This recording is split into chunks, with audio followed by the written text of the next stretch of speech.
Saudos irmãos, com a paz do Senhor. Hoje nós vamos estar lendo em Mateus 25, uma passagem muito conhecida, a parábola das 10 virgens.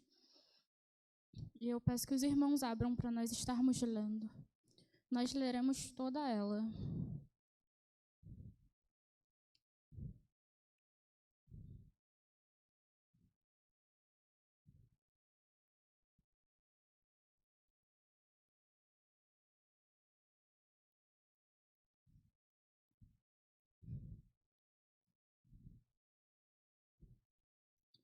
Mateus 25.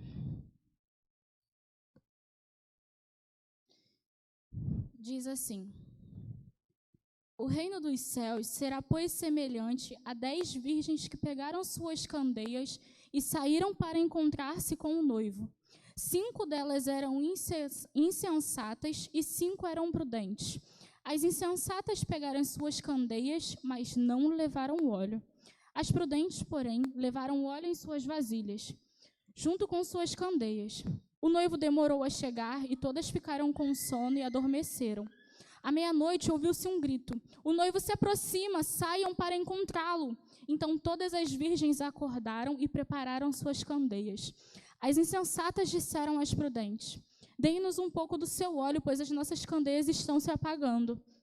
Elas responderam: não, pois pode ser que não haja o suficiente para nós e para vocês. Vão comprar óleo para vocês. E saindo elas para comprar o óleo, chegou o noivo. As virgens que estavam preparadas entraram com ele para o banquete nupcial e a porta foi fechada. Mais tarde, vieram também as outras e disseram: Senhor, Senhor, abra a porta para nós. Mas ele respondeu: a verdade é que não as conheço. Portanto, vigiem, porque vocês não sabem o dia nem a hora. Jesus, te agradeço por essa palavra, te agradeço por cada pessoa que está aqui presente. Te peço que os corações estejam abertos para receber de ti, que o Senhor fale através de mim. Amém. Bom, nós estamos estudando na EBD sobre os Tessalonicenses.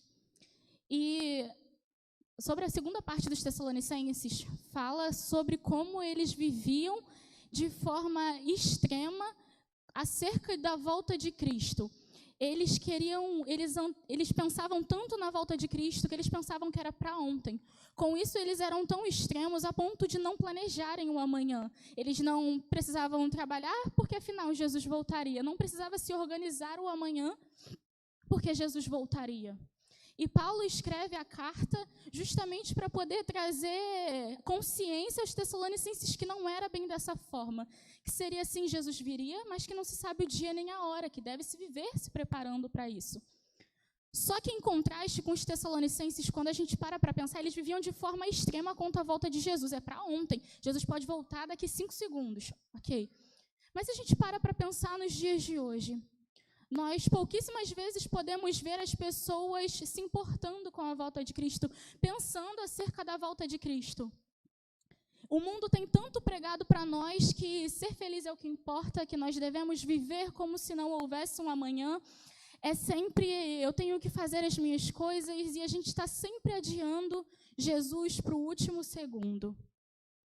Mas, nesse momento, muitas pessoas nunca param para poder pensar: e se não der tempo de me preparar? E se não der tempo de eu me arrepender para poder ir junto com o Senhor? Porque elas vivem tanto adiando que, no último segundo, quando eu estiver lá prestes a ir, quando eu já tiver vivido tudo que eu tiver para viver, aí eu peço perdão, aí eu me arrependo, e está tudo certo, eu vou subir junto com Ele. Mas as pessoas nunca param para pensar nesse "se" tão importante.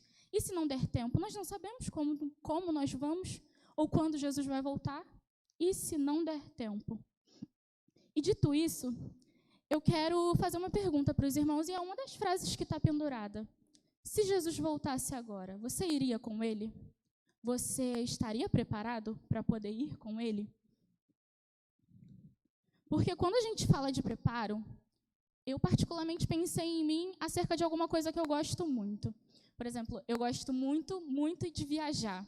e eu fico muito ansiosa, é algo importante para mim viajar, porque eu gosto muito de fazer aquilo. Seja uma viagem curta, seja uma viagem longa, eu fico muito empolgada para poder viajar, eu fico muito ansiosa para essa viagem, e com essa ansiedade, com essa empolgação toda, eu quero me preparar muito bem para essa viagem, porque é uma coisa que me importa. Então, quando eu vou fazer uma viagem, eu gosto de, com antecedência, pensar nas roupas que eu vou usar, se o local vai estar frio, se vai estar calor. Eu gosto de organizar tudo certinho. Eu gosto de ver se os meus documentos estão certos para que não falte nada na última hora. Eu gosto de ver se os meus itens de beleza e higiene estão todos ali para que não falte nada quando eu chegar lá, para que eu não pense, caramba, deixei aquela coisa em cima da mesinha quando eu estava saindo de casa e esqueci. Então, eu faço uma lista, eu quero me preparar porque aquilo é importante para mim, porque eu fico ansiosa para aquilo. E não teria muito mais importância nós nos prepararmos para a volta de Cristo? E hoje nós falaremos justamente sobre isso, sobre preparação. Essa parábola das 10 virgens me chama muito a atenção por isso. E eu quero separar 2 pontos aqui para poder falar junto com os irmãos. O primeiro vai ser a respeito das virgens, as prudentes e as imprudentes. Todas elas estavam indo para o mesmo lugar, haviam 10 virgens indo para o mesmo lugar. 5 delas, por falta de preparo, são as insensatas. Diz a parábola que elas saíram com as candeias, estava acesa, mas diz que elas não pegaram óleo suficiente, elas não levaram vasilhas com óleo reserva. Ou seja, elas estavam despreparadas. Se houvesse algum tipo de imprevisto, que pena, faltou óleo, como aconteceu. E, em contraste, 5 das outras eram as preparadas, eram as prudentes, porque elas se prepararam. Diz a parábola que elas saíram, estavam com suas candeias acesas, mas elas levaram óleo na vasilha. Elas estavam preparadas para qualquer tipo de imprevisto. O noivo ele tinha um momento de chegar, mas a parábola diz que ele se atrasou um pouco. E essas virgens, elas estavam preparadas para esse imprevisto, para uma longa espera, elas não foram pegas de surpresa. E se preparar significa justamente isso, você se previne para alguma coisa que você não sabe, você se organiza para alguma coisa que você quer. E se organizar, se preparar, é característica de pessoas que dão valor a alguma coisa, de pessoas que têm algo como muito importante, porque você não se prepara para alguma coisa que não é importante para você. Vamos lá, que pessoa que tem uma prova muito importante para poder fazer, ela não estuda para aquela prova. Uma pessoa que estuda para poder ser um advogado, ela só pode literalmente exercer aquela profissão, assinar o papel após passar na OAB.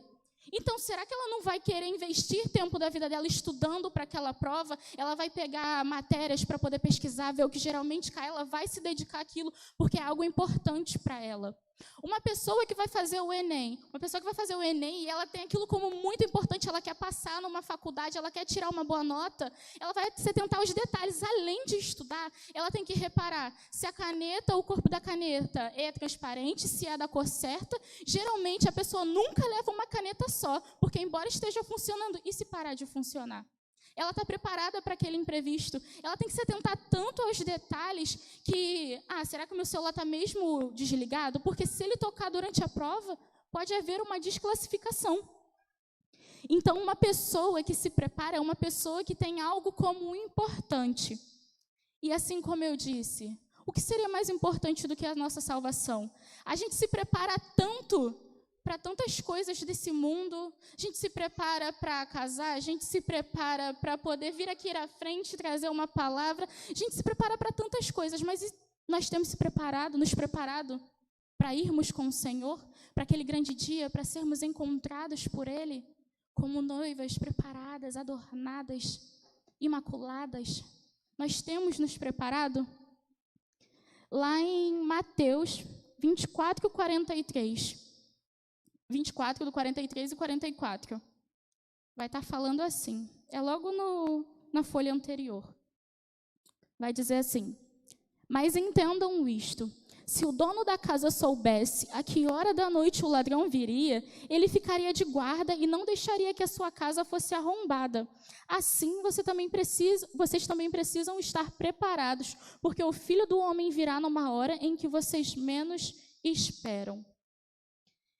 E vamos lá, vamos colocar isso na prática. Que pessoa que está esperando ser assaltado? Se a gente sabe que amanhã ao meio-dia eu vou ser assaltado, amanhã ao meio-dia, então eu vou estar preparado, vou, sei lá, guardar minhas coisas, ou eu não vou naquele lugar que eu sei que eu vou ser assaltada. Mas vamos para a prática agora no nosso dia a dia. Quando a gente está andando na rua, a gente vive no Brasil, um lugar muito seguro, graças a Deus, e a gente pode perceber as pessoas andando na rua. Ninguém anda na rua com o celular dando mole assim, para o ladrão já vir e pegar, assim, só passar correndo e simplesmente ninguém anda assim. A gente anda o que é prevenido, porque a gente sabe onde a gente mora. Isso pode acontecer. Então, é sempre o celular guardado. Se eu quero mexer no celular, eu vou aqui dentro de uma loja, eu vou esperar, eu vou entrar aqui dentro da igreja, eu mexo, quando eu vou sair, eu guardo. As pessoas, quando estão andando com as suas bolsas na rua, elas andam o quê? Com uma bolsinha assim, dando mole? Aqui na frente. Está sempre aqui na frente porque tem alguma coisa ali. Ela não está esperando ser assaltada, mas ela está preparada para caso alguma coisa vier. Ela está ali prevenida. Não quero ser assaltada, não. Então está tudo aqui guardado. A minha mochila geralmente anda assim, porque ela está esperando, mas ela não sabe quando vai acontecer. E talvez os irmãos já tenham escutado algumas pessoas só separarem o fato de que 5 virgens imprudentes dormiram durante essa espera. E falarem que esse foi o erro, porque elas dormiram. Mas como nós lemos, todas as 10 virgens dormiram. A diferença é que elas estavam preparadas, elas não foram pegas de surpresa. A parábola diz que quando ouviu-se o grito, o noivo se aproxima, 5 dessas virgens levantaram, se aprontaram e estava tudo certo. Só que 5 outras também se aprontaram e olharam para as outras. Oi, você tem um pouquinho mais de óleo aí, porque o meu está acabando. Elas não tinham óleo suficiente, elas não se prepararam. E esse foi o grande erro. Não foi ter dormido. Foi não ter se preparado, porque elas foram pegas e ficaram desesperadas. Tiveram que, no último segundo, sair para poder comprar óleo. Nesse meio tempo, o noivo chegou e a porta foi fechada. Já agora, falando sobre óleo, eu gostaria de ir para o segundo ponto com os irmãos, que é justamente sobre lamparina e óleo. A lamparina de antigamente, elas não são como essas que a gente está vendo aqui. Elas eram tipo uma lâmpadazinha de Aladim, que tinha um pavio, e a partir do momento que esse pavio absorvia o óleo, aí sim a lamparina era acesa, aí sim ela acendia. E por tudo que nós falamos, estudamos, lemos, esse óleo ele representa o Espírito Santo, porque vamos pensar comigo, nós somos luz desse mundo, correto? Mas nós temos luz própria? Não. A partir do momento que o Espírito Santo nos enche, nos preenche, aí sim nós somos luz desse mundo. Não porque nós podemos, mas porque o Espírito Santo habita em nós. E aí nós somos luz desse mundo. E assim como esse óleo, 5 daquelas virgens falaram que não poderiam dividir, assim também é a nossa salvação, assim também é a nossa fé. A gente não pode dividir com ninguém, porque aqui eu quero separar 2 grupos de pessoas. Existem pessoas que elas vivem sempre no limite com esse óleo. Elas estão sempre vivendo de cultos de domingo. Elas vêm num culto de domingo e acham que isso é suficiente. Elas não buscam por si, elas não leem a palavra, elas não fazem nada. Elas vêm ao culto de domingo, simplesmente ouvem a palavra e isso não muda nada na vida delas. E aí passa uma semana e aquele 5% que ela conseguiu encher naquele culto, porque nós devemos buscar por nós. Isso aqui é pouco comparado ao que a gente deveria buscar. É pouco tempo que nós temos com o Senhor. E aí enche 5%, e aí até o próximo domingo esvazia de novo. E aí no próximo domingo ela busca, enche 10, mas esvazia de novo. Ela vive sempre naquele limite. Ela ora hoje, mas daqui 2 semanas ela ora de novo. Ela vive sempre no limite. Ela nunca está cheia do Espírito Santo porque ela não busca. E temos também o segundo grupo de pessoas, que é aquele grupo de pessoas que acha que a oração do outro, que a fé do outro pode te salvar. Ela está sempre falando assim, mas a minha mãe ora por mim? Não, está tudo bem, a minha mãe está orando por mim. Não, a minha pastora, o meu pastor, eles estão sempre orando por mim. Quando acontece alguma coisa, a primeira coisa que fazem é, não, eu vou lá chamar o meu pastor. A pessoa não sabe nem orar. Não tem uma intimidade com o Senhor. Mas quando aquele grande dia chegar, cada um vai prestar conta de si. Infelizmente, sua mãe não vai poder pegar na sua mão e falar assim, vamos comigo. É cada um por si. Naquele grande dia, eu não posso salvar ninguém, ninguém pode me salvar. O seu pastor não vai te abraçar e falar assim, vamos comigo, né? Vamos comigo. Não. Cada um prestará conta de si. E nós não podemos viver no limite ou apoiados na fé do outro. Nós temos que nos posicionar em querermos servir a Deus. Seja você que talvez está me escutando e não aceitou Jesus ainda, a fé da sua mãe, de algum parente seu, não vai te salvar. E há aqueles cristãos que acham que somente dizer que creem é suficiente. Aquele típico cristão que acha que existe um cristão não praticante, que somente eu falar que creio em Deus é mais do que suficiente. Mas em Tiago 2 vai estar falando justamente sobre isso. Crê? Até o diabo crê, até os demônios creem. Vai fazer diferença nenhuma, vai ficar do mesmo jeito. O que seria de uma fé sem as obras? Nada, é inútil, não serve para nada. Porque é óbvio que a graça ela é absolutamente suficiente para nos salvar. Disso não há dúvidas. Mas me permitam questionar os irmãos. Que pessoa tem um encontro de verdade com Jesus, é de verdade alcançada por essa graça e permanece da mesma forma? Ela não muda em nada, ela está 10 anos com aquele mesmo pecado de estimação. Ela não é transformada, ela não é curada. Que pessoa permanece da mesma forma após ser alcançada, ter um encontro com Jesus? Será que ela é verdadeiramente um cristão? Será que verdadeiramente houve um encontro com Jesus? Porque eu acho que não. Uma pessoa que tem um encontro com Jesus tem sua vida transformada, ela dá testemunho de quem ela teve um encontro.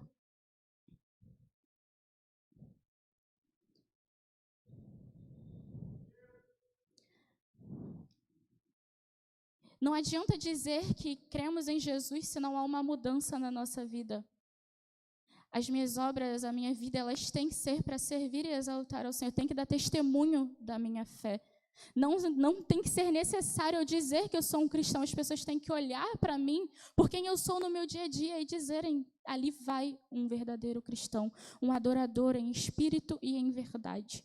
Não alguém que simplesmente fala que crê.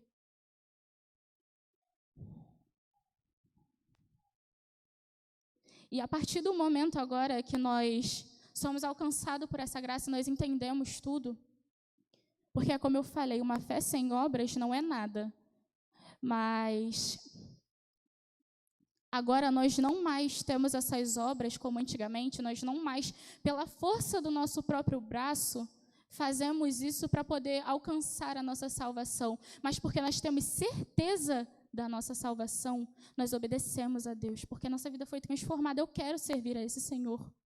É por livre e espontânea vontade.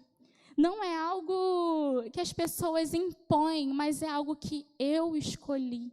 Eu quero, e a partir daí a minha vida ela é transformada. E isso gera testemunho, as pessoas veem a diferença quando há um verdadeiro encontro com o Senhor. As nossas ações só falam sobre a veracidade da nossa fé. E lá em Mateus 25, do 10 ao 13, vai estar falando sobre o final dessa parábola. Que essas 5 virgens tiveram que sair para poder comprar o óleo. Só que nesse meio tempo o noivo chegou, a porta foi fechada. Elas até tentaram chamar pelo Senhor, mas elas receberam, a verdade é que não as conheço. E termina a parábola dizendo para nós vigiarmos, porque nós não sabemos o dia nem a hora. E a maioria das pessoas, elas vivem assim, adiando Jesus para a última hora. Deixam Deus para o último minuto. E assim como para essas virgens, pode ser que não dê tempo. A gente não sabe qual é o momento em que Jesus vai voltar. Somente Deus Pai sabe, nem os anjos, nem ninguém. Somente Deus Pai sabe. Nós não sabemos. E muito menos sabemos quando vai chegar a nossa hora, quando nós morreremos. E quem nos garante que quando chegar um desses 2 momentos vai haver tempo de arrependimento? Porque para essas virgens não deu. É sempre É sempre, não dá tempo de ler a Bíblia, é sempre, eu tenho que realizar os meus sonhos, é sempre, hoje eu estou muito cansada para poder buscar o Senhor, é sempre, amanhã eu leio a palavra, é sempre, não, eu trabalhei hoje o dia inteiro que eu não tive tempo, é sempre eu, e nunca o Senhor. O Senhor, Ele está sempre para o último segundo, se é que nós colocamos Ele em algum momento. Porque tem pessoas que, como eu falei, vão adiando, leem a Bíblia hoje, daqui 10 dias, leem de novo, um versículo, outro.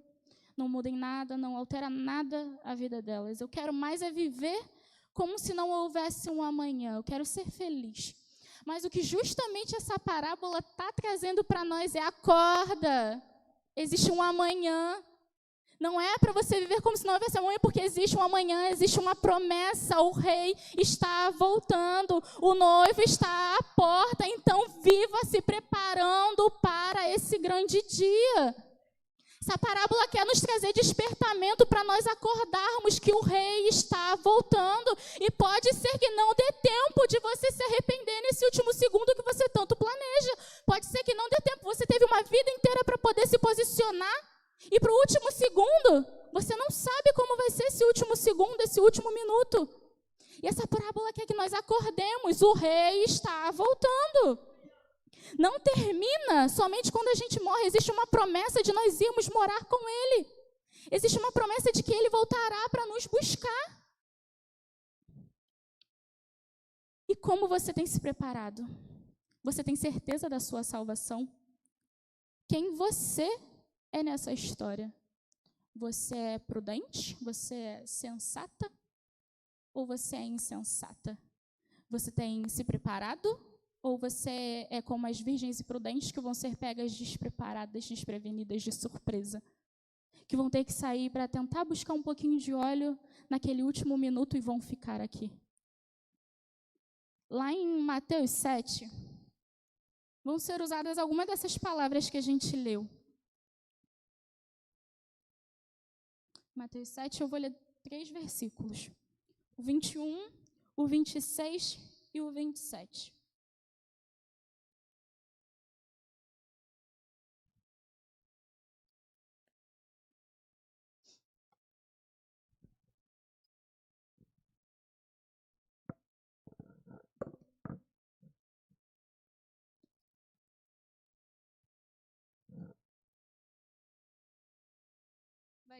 Vai dizer assim, Mateus 7, 21.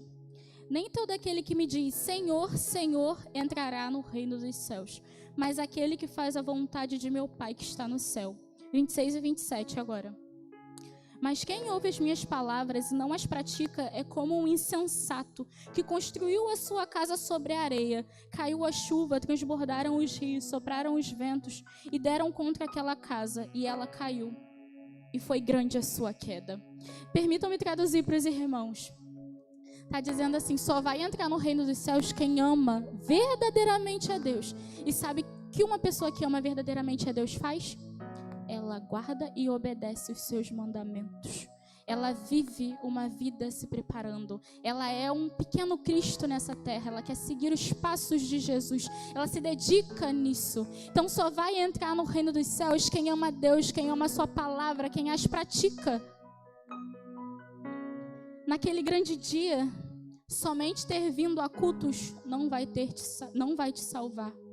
Naquele grande dia, a sua mãe ter orado tanto por você não vai te salvar. Naquele grande dia, você só ter dito que eu creio não vai te salvar. Diz que a casa caiu e grande foi a queda, porque as pessoas elas não estavam preparadas para aquela casa cair, mas ela caiu. Tem pessoas que têm certeza da sua salvação, mas elas só creem em Deus. E isso até os demônios creem. Não adianta de nada. Não caiam nesse papo de que se te faz feliz é o que importa. Sejam felizes, como o mundo diz, porque Jesus está voltando. E os dias, eles cada vez se encurtam mais. Lá em Mateus 24, que é justamente um capítulo anterior, vai estar falando sobre os sinais do fim dos tempos. E quando a gente para ler quanto desses sinais nós não podemos ver no dia de hoje. O final da parábola fala justamente sobre nós não sabermos o dia nem a hora.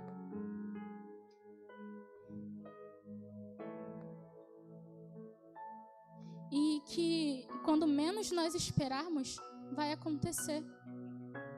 E você tem certeza da sua salvação?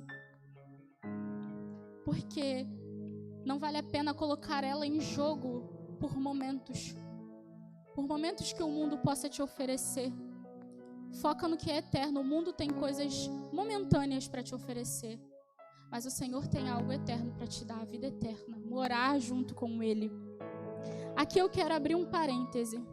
Em 2021, foi 2021 o congresso até que, mas aquele que perseverar até o fim será salvo. 2021, os jovens fizeram o Casa Cheia. O Casa Cheia teve como base Mateus 24, 13.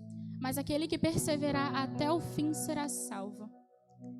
E o verdadeiro desafio nunca vai ser você aceitar Jesus. Aceitar Jesus, crer em Jesus é muito fácil.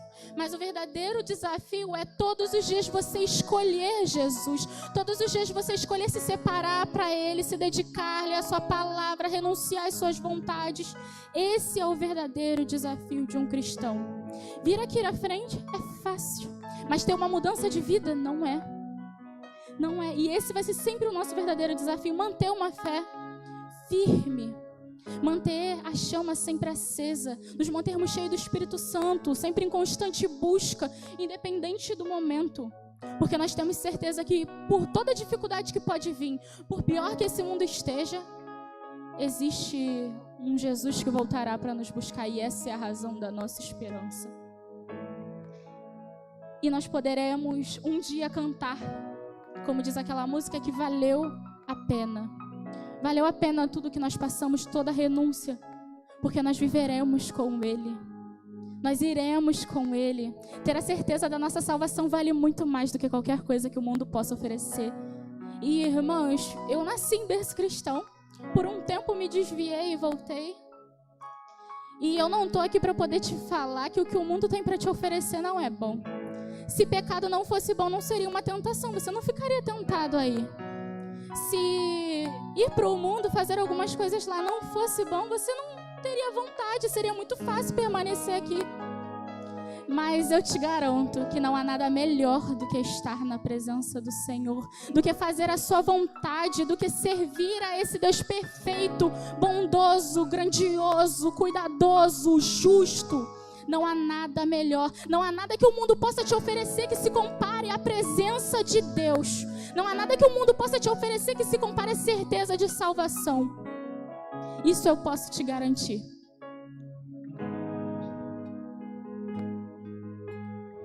Sabe, irmãos, para aquelas virgens e prudentes, não teve jeito. A porta, ela foi fechada. Elas tentaram entrar, mas receberam A verdade é que não os conheço. E para elas não deu mais tempo. Mas para cada um de nós que está aqui, ainda existe tempo. O Senhor está à porta e bate, e é tempo de nos posicionarmos, de cada dia mais vivermos como se o Senhor fosse voltar a qualquer segundo. Porque é isso que pode acontecer. A qualquer momento o Senhor pode voltar e nós não sabemos se é daqui 5 minutos, se é amanhã, se é daqui 1 semana. É tempo de nos posicionarmos, de escolhermos a melhor parte, de nos rendermos aos pés do Senhor, de sermos quem o Senhor procura, adoradores que adoram em espírito e em verdade. É esse o tempo em que nós vivemos. E dito isso, eu gostaria de ler, para estar terminando junto com os irmãos, lá em 2 Pedro 3. Nós vamos ler alguns versículos destacados.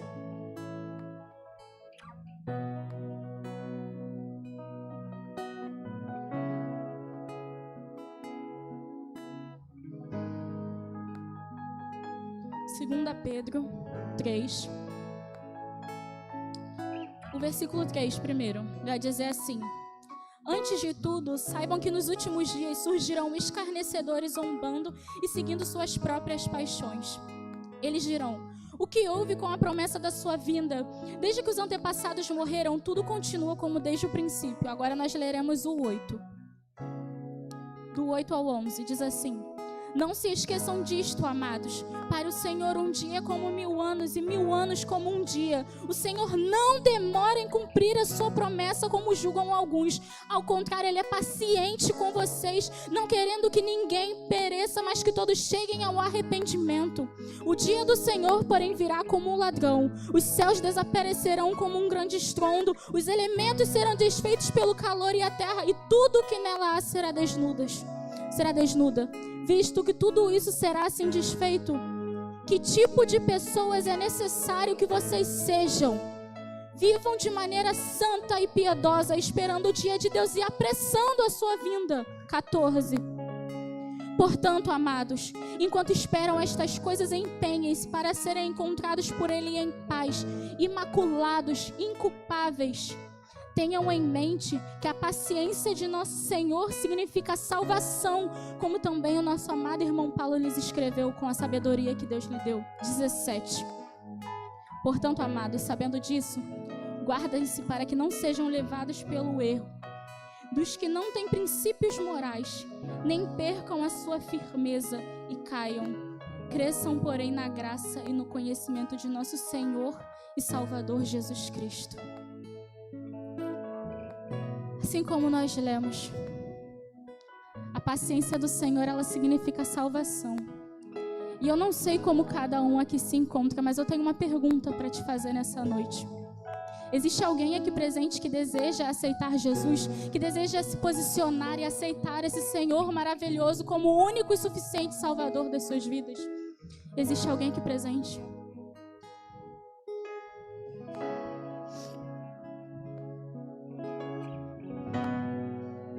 Não? Eu espero que o Senhor possa conceder outra oportunidade. E assim eu agradeço a minha oportunidade. Amém.